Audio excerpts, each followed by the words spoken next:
I don't know if this microphone is working or it isn't working. Can everyone hear all right? If you can't hear, you raise your hand and I'll raise my voice. Okay, I wanted to share a little story with you first. This Canadian couple had been away in the south and they were coming home.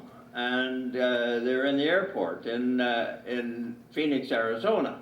And of course, it was going to be very, very cold at home, so they had on fur hat and mitts and heavy coats and big boots and whatnot. And this Arizona couple was waiting there.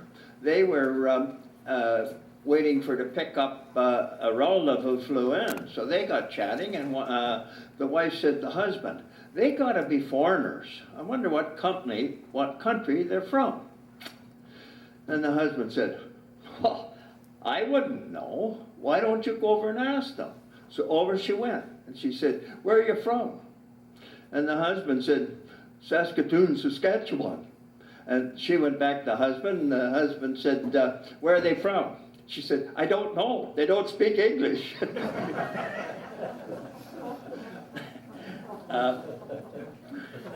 It's my pleasure this evening to introduce our guest, a Lakefield boy. He was raised on Queen Street in Lakefield, one of 6 children of Sid and Hazel Chatten. Their home was situated pretty well exactly where the M&M meat store is now. And it also was directly across the road from the Lakefield Canoe Company. Lo and behold, one evening the Lakefield Canoe Company burned, and our guest, he got employment working, cleaning up the mess, and also building the successor to that, another Lakefield Canoe Company. So he worked in that industry. That's when he got really into and interested into the building of boats, and he did a great deal of that following that. He worked in the boat building industry following the Lakefield Canoe and Relco Industries, and then he worked for Stu Peel, who had a place across the bridge at the corner of Bridge Street and I don't know the other street there. Nelson. Huh? Yeah, anyway. Whatever you said, I'm sure that's what it is. Anyway. That's English. Okay. And there's a marina there right now, and he worked there under Stu Peel, who himself built a lot of boats and was quite handy with anything that was wooden. And he worked with Walter Walker there. And he was quite instrumental and did a lot of the work along with Walter in the building of a canoe that was presented to Prince Andrew. Our guest is married. His wife is Marie, and they have 2 children. Actually, they're adult children, 56, 2 sons aged 56 and 59. He now lives in Campbellford, Ontario, and it's indeed a pleasure to have him with us this evening. I present to you a Lakefield boy, Boyd Chatten.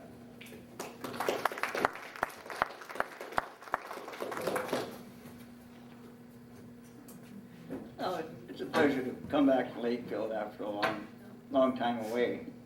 And we first came here in 1944, and they were building the factory that burned. At that time, they were building a new one, and it was built by a retired Navy captain. His name was Bell. His wife was a doctor, and her name was Riche before she was married. The Bells ran it for a while, but then her brothers, Darius and John Paul Riche, took over the building. And I guess they ran it until I had other jobs. I quit school when I was 16. I used to work for McManus's in the sawmill. That was my first job. And I done 2.5 months at General Motors, but it just wasn't my bag. So I thought maybe I better move on. And I came back, And in 1952, the factory that was being built in 44 burned. And I went to work when they were rebuilding, and I stayed there and learned boat building, as Neil says. And then I worked for Wilco when they took over because Peterborough Canoe had gone bankrupt and Lakefield had closed down. Lakefield wasn't pleased when the employees decided they should be unionized. And Darius Riche had a meeting with us one night, and he said, if you guys want to be union, you'll be union someplace else. We'll close down. You won't be here. So anyway, they closed it.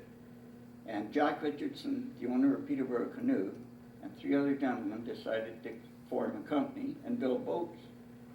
And they were Jack Richardson, Len Ireland, and Art Lewis. Richardson had all the molds and the patents. Ireland was an accountant, and Lewis had the money. They took the first initial from each last name, R-I-L, Richardson, Ireland, and Lewis Company. So they formed Wilco. And I went to work for them. And when they closed down, I went to work for Stu Peel and various other owners. There were 2 or 3 different ones. And my wife and I decided we wanted to have a restaurant, so we bought a restaurant at Halliburton Lake. And next door to our restaurant was an empty building, so I bought it and started Fort Irwin Boats. I built there for 7 years, and we sold the restaurant, bought a farm. We farmed for 7 years too, so I can't see the connection, but it was fun. It was something different to do. But I worked in various jobs. I'm a qualified instructor from the Sir Sanford Fleming College in Peterborough, and I taught woodworking. I've managed woodworking shops, I've designed furniture, and I've done a lot of things, and I end up with my little boats, which are keeping quite busy.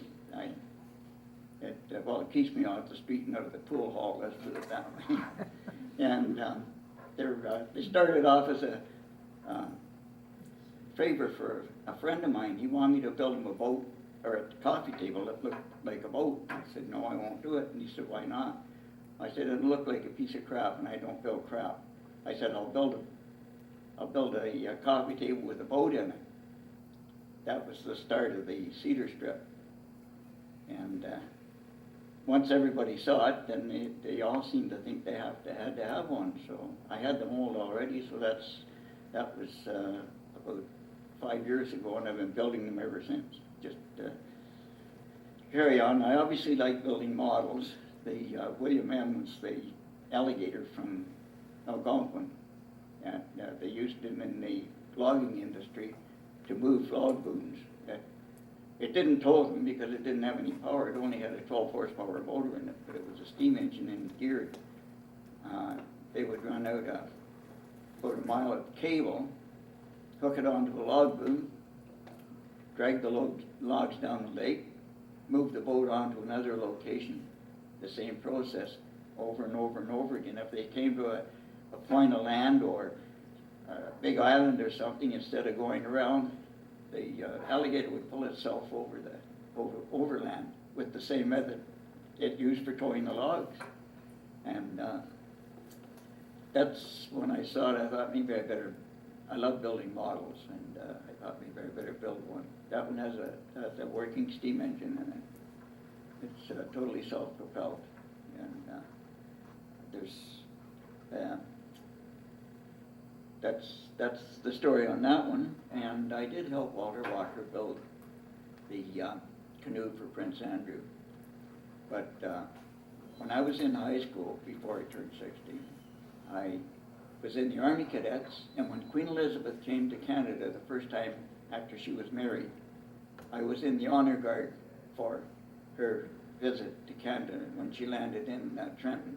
We went to Peterborough and got on a train. We went down to Trenton. We had a box lunch, which wasn't tasty, and I think they'd made them about 3 days before, but we ate them anyway. And that was my first chance to see royalty.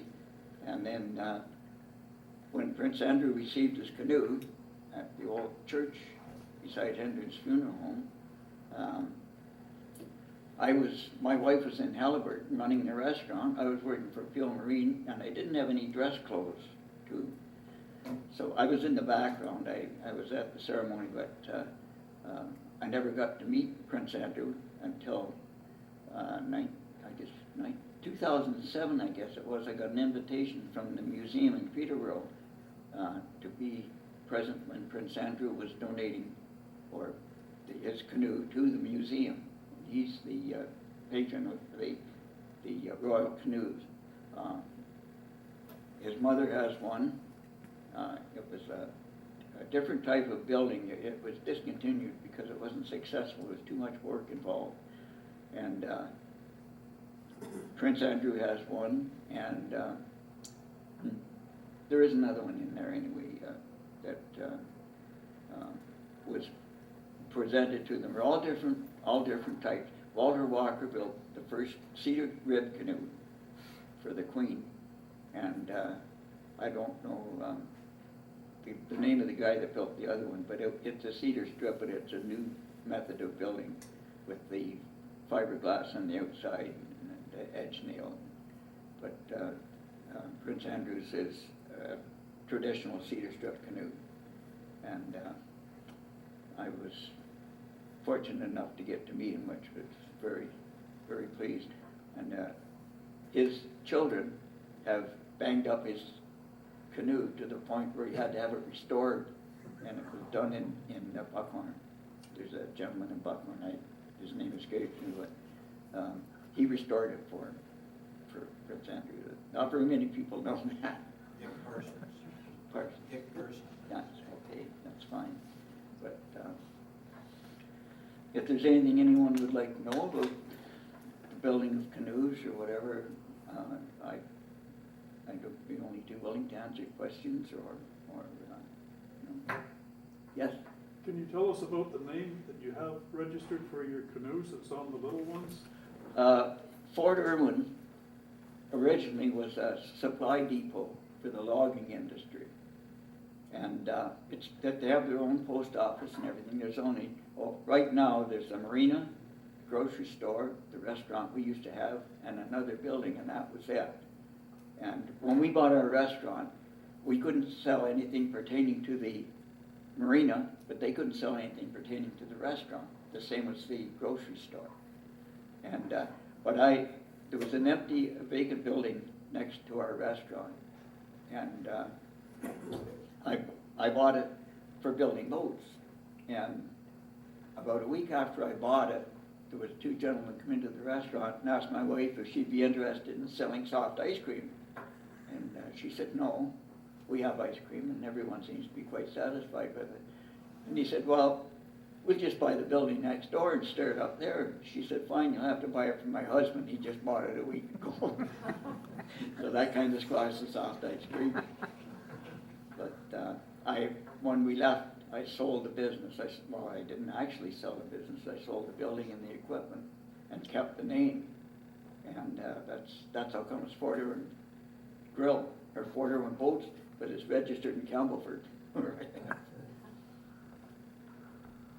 Anyone else? Yes. What's so different between Prince Andrew's canoe? I don't know anything about making them, but like what's different in the wood or anything, or? No, it's it was just a straight 16-foot cedar strip canoe, traditional cedar strip. The ones they build now are, they don't have ribs or anything. But the mold that his canoe was built off of is probably over 100 years old. It was one of the originals. The one that I have is 13 feet long. And years ago when they were building canoes for export, they started with an 18-foot canoe. They would build it, but the next canoe was 17'6", 17, 16'6", and so on, right down to, I think the smallest was 12 feet long. After they were built, the thwarts and decks were taken out, and they were nestled one inside the other, so the shipping crate was actually a canoe. when they arrived in France or wherever they went, England had a lot of them, they had someone there to reassemble them, put the decks all back in, put the thwarts in. So, and it was a shipping problem, not a problem, but it was just conserving space for shipping. Now, the cedar strips, like, are they the same width all the way down, or? No, they're How tapered. do you, this was done by hand, not by machine? It's all done by machine. I had to make all new molds for these naturally, and the decks have to have a mold for them because they're not only crowned, but they're turned up. The stems all have to have a mold to be bent, and there's they call it a pattern board. You just run it through a table saw. So when you screw one up, you just throw it away and start again? Yeah. You don't have enough. You're not supposed to screw them up. Boyd, when the Lakefield canoe burned in 1952, did the old arena behind it burn also? No, It no. did. The old arena was there after they built the new arena. And one winter, Yeah, well, the new arena, yeah, the old arena, the new arena was built in 1948, and the canoe company built and burned in 1952. yeah, but the arena was built behind the house where we lived. It's the one that's there now. Right. They built that one, and the old one where we stored boats, it stayed up, and the new one went down. The roof caved in on the new rig one year. You know, do you know of anyone who has a picture of the old arena that used to, No. that they used to use for storage and No, I don't. for canoes and that? No, I don't. You haven't anyhow. No, I don't. I have a, the only thing I have is You have? The front of the old arena. that arena was built when we used to store boats in there. You could take a 14, 16-foot 2x4, pound it like that, and eventually it would break through the crust, and you could shove 16 feet down into the dirt just like that. There was the whole floor in that arena, the whole ice surface, it was built over a swamp, and there was only a very thin skin of dirt on the top. And yet we stored boats in there, we stored lots of stuff. Sand or whatever? Yeah, but there was nothing underneath it, just. Okay. uh, Yeah. I know there's houses built there nowadays, they wouldn't have a problem putting in the basement. Well, a very interesting fact that we always called the swamp. And when I was younger, the old timers told me that before the Trent Canal was built, when the spring melt off and the run, that it would come over the dock at Lakefield and go right down through the middle of the swamp, where you're living now, Gerald, I believe, and right down through there and out at Brock Road, because there was no dams, there was nothing to keep it, and the water was high enough, and it also went the other course of the river, but it went also come down through there, and that's why there's a lot of muck, good swamp, and so on and whatnot. Well, my dad had a lot, very large lot, and he used to grow potatoes. And part of my job was making sure that they were hilled all the time, and no weeds. And I found things in the garden that looked as if they had been dropped into water and settled there and cleaned over. I found a watch one time, there was nothing. It was totally gone, but it had been a watch.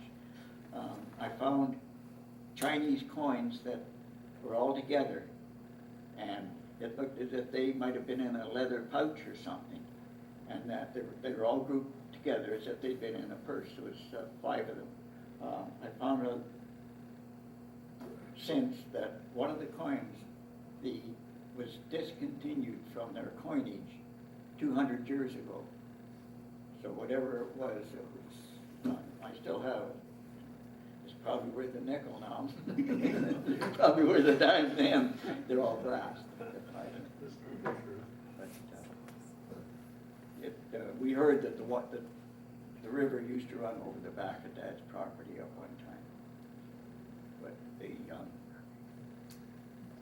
That's, yeah, Well, I was raised on the swamp too, and those wasses are always beating us up, and they like me for scrub, because I was always an easy answer. But, I always, you know, like, I'm up on Ermintine, the wise men built their house upon the rock, and the foolish men built their house upon the sand, or Miss Mabel Valentine told me, no, Prince Andrew condos are built on shale. well, they could have gone far enough down. I hope they did have good engineers, they spent Yes. a lot of money. Yeah. You were raised on the hill above the swamp. Yeah. We built our house upon the rock. Yes, so any more questions, anybody? Yes? Can you recall what years you worked for Walter? Speak into the mic there. Roughly. I mean, there was a continuous period, or was it off and on? No, I only worked for Walter when Rocco took over in 1966. Okay. And then I worked with Walter at Peel Marine too, because Walter and I both worked there.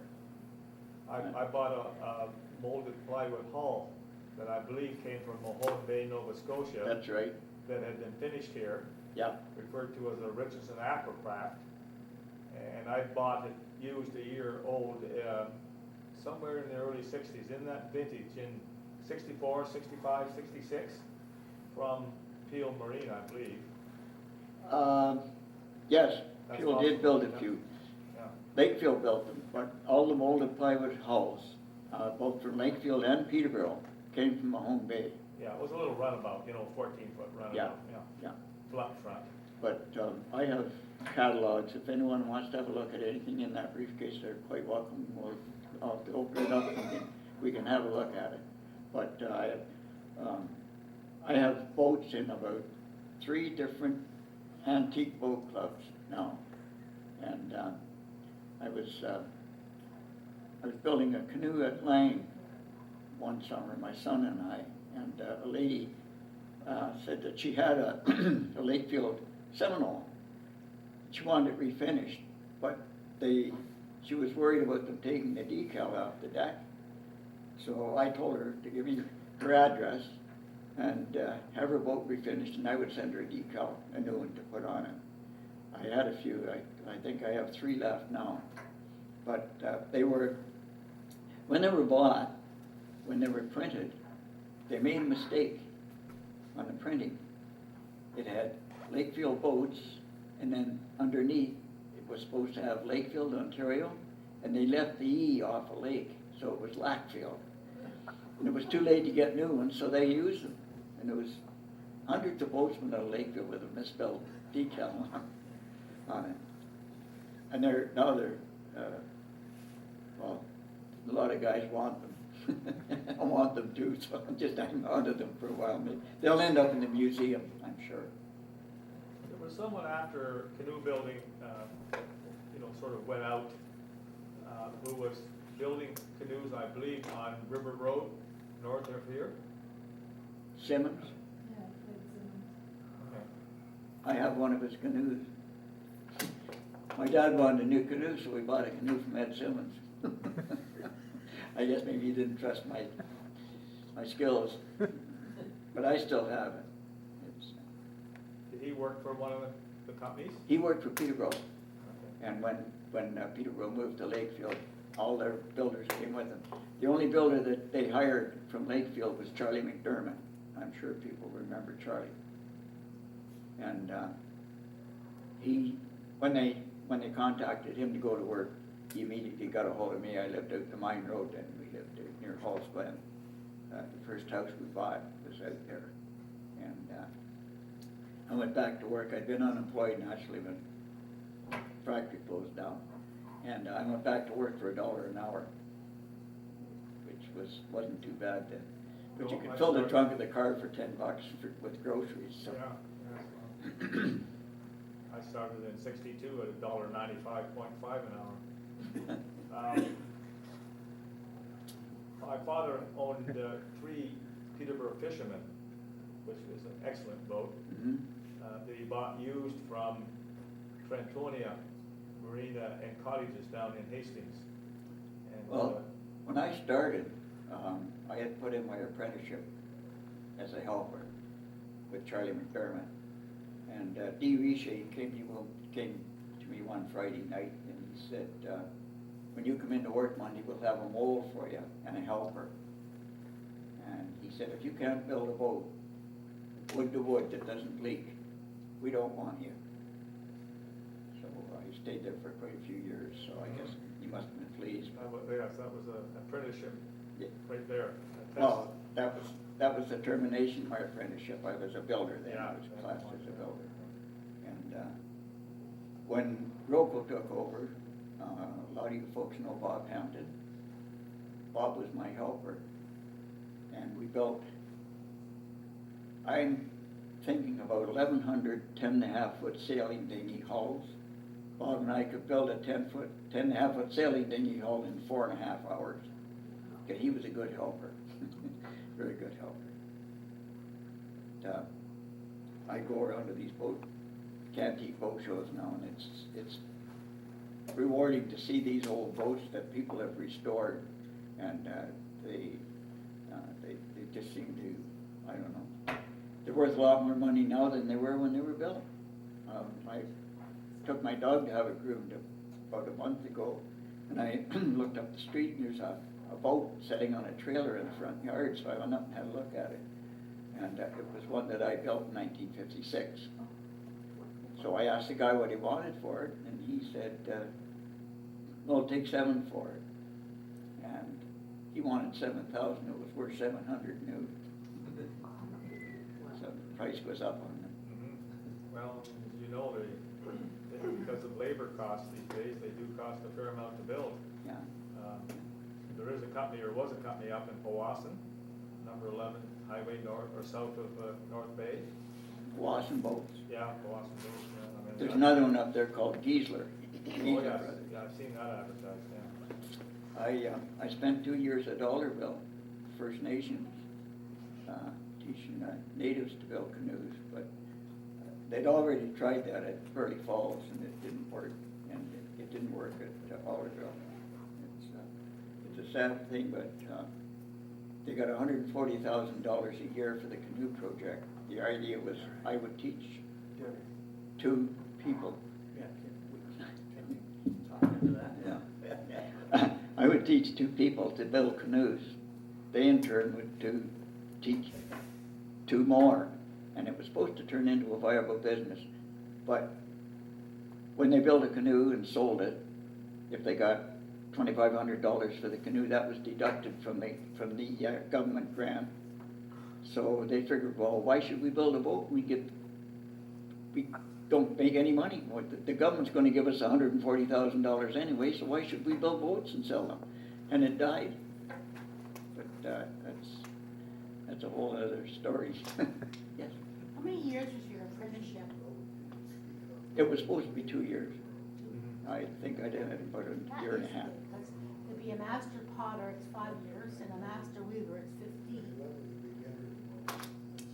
Well, I was interested in stained glass. I wrote all over Canada. They said, get some European experience. So I wrote to these places in Europe. They said, get some Canadian experience. The only- my dad, when I quit school, my dad said, why are you quitting? He said, if you go to school, my dad was not a rich man. He said, if you go to school at good marks, he said, I'll send you as far as you want to go. He said, you quit, you go to work.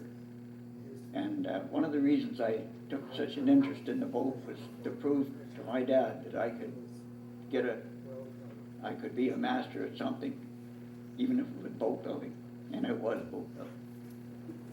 And I had some very, very good teachers. Walter Walker was one of them, and Walter was the best. There's no one any better than him. But he resented the fact that somebody could equal him. He was a great. If he learned it the hard way, you learned it the hard way. He wouldn't tell you how to do it, but he would let you know when it was wrong. Yes. Question. Everyone who chooses a vocation for their lives has a fascination with what they do. What aspect aspects of boat building fascinated you? That they'd outlive you and people would use them forever? Or that you loved the lines of the boat? Actually, it wasn't necessarily boats, but working with my hands and working with wood. And with boat building, when you work in the mill, in a boat building shop, that's all you do. You're a miller. When you build a boat, you're a builder. When you put the gunnels and seats and everything on, you're a finisher. And then you paint it. A lot of the guys that built boats, built hulls, could not finish. They could, but it was a hit and miss thing when they did it. They couldn't mill anything because they didn't know the procedure for milling. But they were good builders, and they were good finishers, and they were good painters, but no one had done everything. I started at the bottom, basically at the bottom, putting in footings for the factory, and I went from there up. I worked the mill, I worked finishing, I worked building, and in the paint shop. So, and it was everything I learned about the boats, I wanted to learn more. If I learned to build, I wanted to learn to finish. When I learned to finish, I wanted to learn to paint properly. It was just something I wanted to do. I wanted to be the best at what I was doing, and it's kind of worked out. It's kind of like studying. Once you have some information, you're curious about what else there is and how well you could do it. People go on for PhDs and all their degrees in college. My granddaughter went to college for a lab technician, and she did that for a while in Kingston, and she decided she was going to go back and better herself, and she's a lab technologist now in Thompson, Manitoba. And that's the same initiative that I had, she had. You're a So good role model. I hope. I hope. So, I wanted to say a great big thank you to Boyd for coming all the way from Camelford this evening to talk to you people. He's done a wonderful job, and he even brought proof of his master craftsmanship in looking at these canoes. They were all hand-built. I built cedar strip canoes myself, but I wouldn't have the patience to build one that big. He's got 3/8 copper nails, 1,560 in that cedar strip canoe there. Is that right number? Yeah. That's the right number. And so to do that, I mean, 3/8 is about that big. And every one of those, he had to drill through the outside cedar planking, through a rib, and clinch the inside. How did you clinch them? With a clincher. Very carefully. But you look at them, and I can't believe, even when I build the big ones, and have a big nail, my ribs all split on me. And I didn't notice any split ribs on your canoe. How did you do that? With a drill. Every hole has to be drilled individually. Individually. Drive it down through. So that. And then every nail has to be put in by hand. So he's a real craftsman, and he deserves a lot of credit for the work he does, and he enjoys it. And if you want to buy a canoe, come and talk to him. So without further ado, I'd like to present Boyd with a little token of our appreciation, and I'd like you to express your appreciation with a little hand.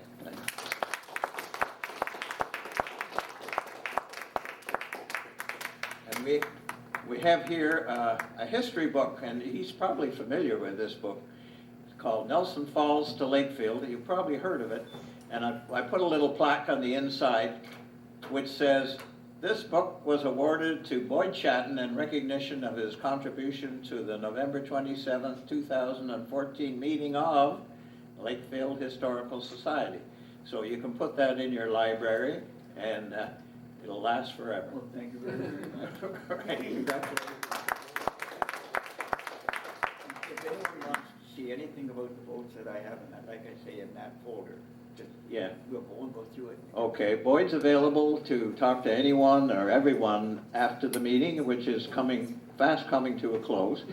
But before we go, Neil was telling me that he has a story to tell you, and he says it'll probably take about 8 minutes or something like that.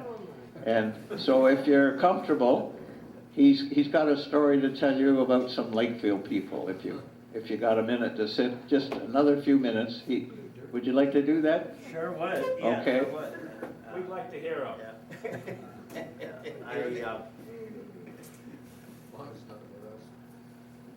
It's somewhat ties in, many of you who have studied the canoe and the boat building in Lakefield are aware of the Gordon family who lived on Queen Street where the Russell Curry home lived, where now Dave Garrett and the rental place is located.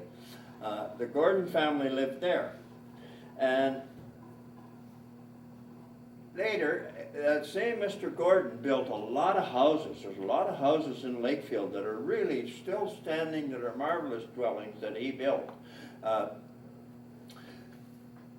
He had a daughter who married a Blewett, and the Blewett was from Bridgenorth area. And they were married for well, I guess for a lifetime, but they decided to leave Lakefield, and they went out to British Columbia in 1912. And the mother wrote a story of their first Christmas there. And it certainly exemplifies all the hardships and so on. And they had happiness where now we would think it was really a kick in the butt to put up and endure with the things that they did. And because it was the best, they got happiness. And I'd like to read you this story about Christmas in the early days. And what it does, it's 102 years old. It's written in 1912, and it tells a story of the Christmas they had when they first went to British Columbia, which is not different than the Christmases that were around here in the late 1820s, early 1830s, 1840s, 50s. Here we go. This is Jean Blewett, and she's a granddaughter of the Gordons who had the Gordon Boat Works here. The year was 1912.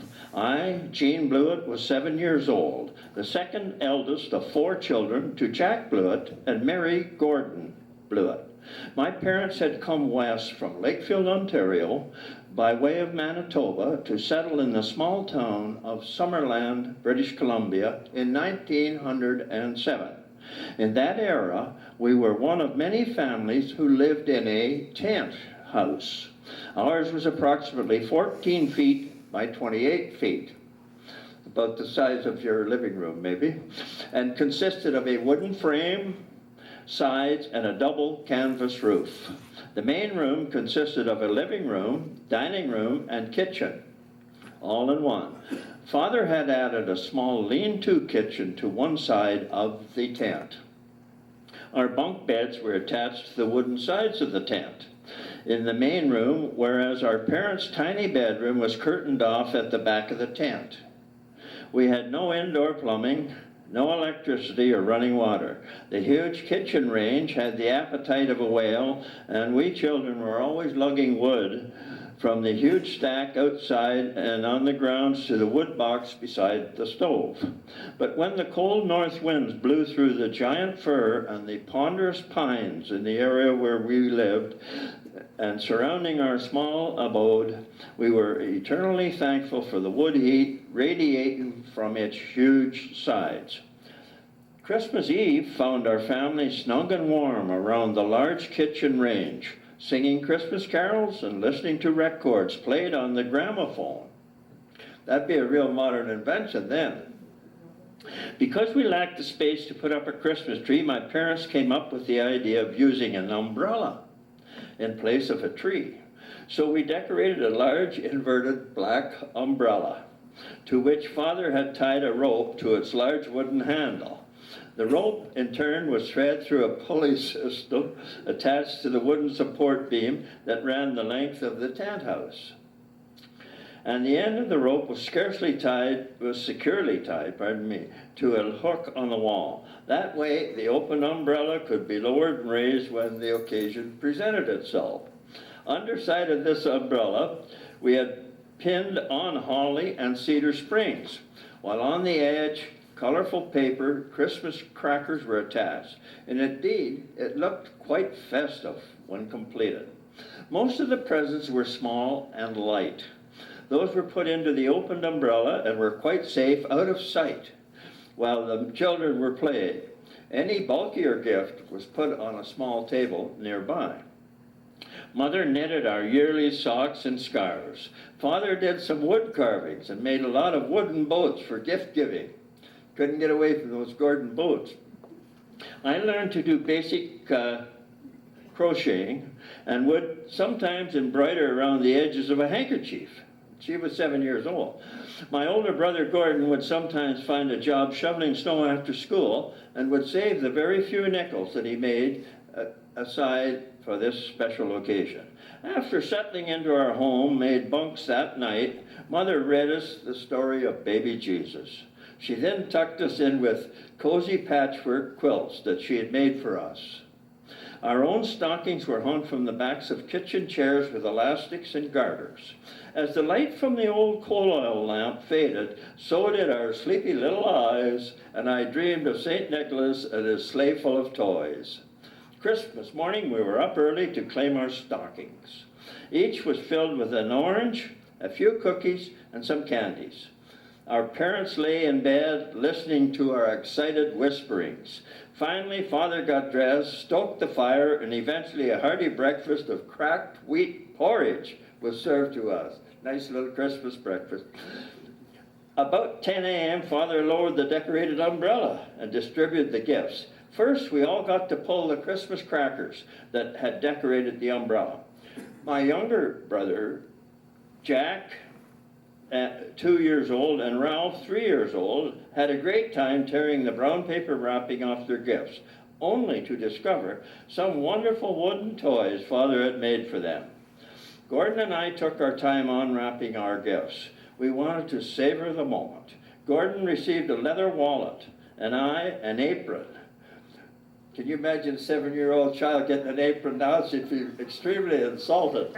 Slave labor, she'd think, was on the threshold. Anyhow, nearly all gifts were homemade in those days. We then donned our outerwear, ready to play in the snow outside, knowing full well that a turkey dinner was next on the list of wonderful treats on this very special day.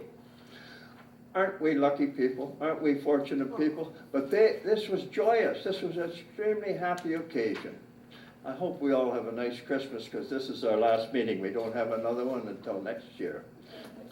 Thank you for listening. And that was Lakefield people who went out to BC, and they were settling out there. Thank you, Larry. Thank you, Neil. That was very timely. Incidentally, that Gordon family, Isabel, is a relative of theirs. She's the Hendrons were married into the Gordon family. And this lady here would be some... It was my grandmother.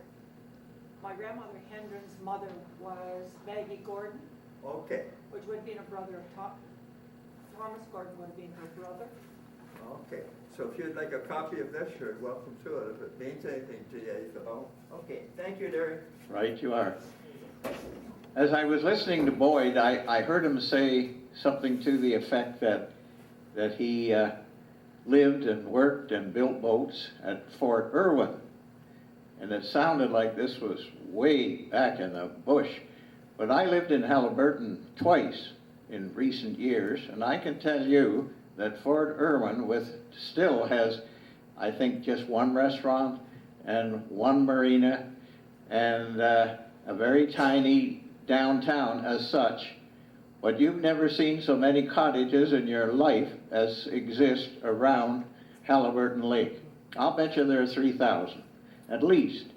And then there are 4 adjoining lakes, all of which are heavily populated with cottages, and I would imagine that the summer population in that area would be in the multi-thousands. Isn't that right? Yeah, and they're developing more now. Yeah, and developing more. Now, I can confirm that because I worked in a bank up there, and we, in the summer months, we considered that we served a population of something like between 20 and 30,000 people. And so it's not back in the bush. It's a wonderful, beautiful area, isn't it? It sure is. So, without further ado,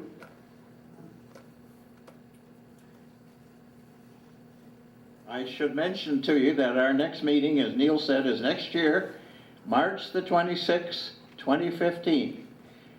And we'll see you all then, and we do, as Neil said, we do send our best wishes for the happiest Christmas ever. And yes, If anyone would like a bit of history from Lakefield, I have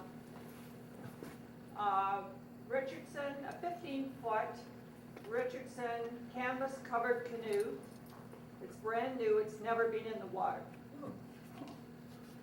and you're donating it to the Historical Society, did I hear you say?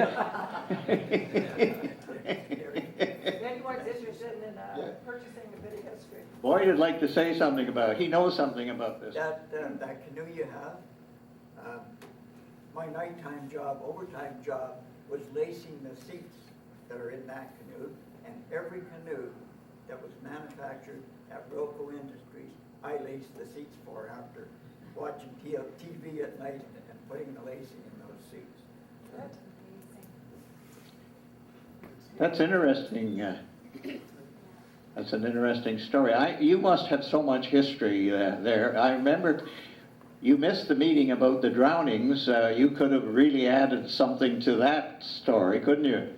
And you were away, unfortunately, at that time. But I was hoping that maybe at some future time we'll hear more of some of the police work that your dad did around the village. So I wonder if our photographer would come up and take a picture right after the meeting ends, which will be very shortly, because we're looking for a motion to adjourn. Would someone like to make such a motion? Sheila? And I shall move. okay, you can be a seconder or a thirder. I'll be a thirder. Okay.